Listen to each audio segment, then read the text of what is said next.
Hi అండి అందరికీ సింపుల్గా బ్యాచిలర్స్ కోసము ఇంట్లో ఉన్న వాటితోటే చికెన్ ఫ్రై చాలా టేస్టీగా ఎలా తయారు చేయాలో చూద్దాము.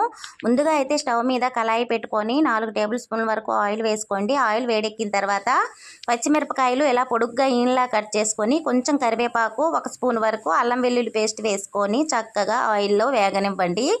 ఆయిల్లో బాగా వేగిన తర్వాత నేను ఇక్కడ 1/2 కేజీ చికెన్ తీసుకున్నాను. చక్కగా 2-3 సార్లు వాష్ చేసుకొని చికెన్ వేసుకున్న తర్వాత కొంచెం పసుపు వేసి మొత్తం ఒకసారి ఇలా కలుపుకున్న తర్వాత మూత పెట్టుకోండి. ఒక 6 నిమిషాల పాటు మూత పెట్టుకుంటే ఆవిరితోటి మనకి చికెన్లో వాటర్ అయితే చేరుతుందనమాట. వాటర్ ఊరుతుంది. ఆ వాటర్ తోటి మనకి చికెన్ ముక్కలన్నీ సాఫ్ట్గా ఉడికిపోతాయండి.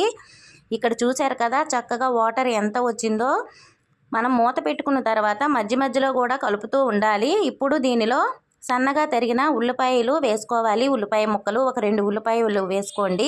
అలాగే 2 టమోటాలు చిన్న చిన్న ముక్కలుగా కట్ చేసి వేసుకున్న తర్వాత రుచికి తగినంత సాల్ట్ వేసుకొని మొత్తం ఒకసారి ఇలా కలుపుకొని మళ్ళీ మూత పెట్టుకొని మరో 4 నిమిషాలు మంటని సిమ్లో పెట్టుకొని ఉడికించుకోండి. అలా ఉడికించినట్లయితే మనం వేసిన టమోటాలు ఉల్లిపాయ ముక్కలు చక్కగా చికెన్తో పాటు ఉడికిపోతాయి అన్నమాట. చూశారు కదా, మనం ఉల్లిపాయలు టమోటాలు వేసాం కాబట్టి వాటర్ అయితే ఇంకా ఉంది.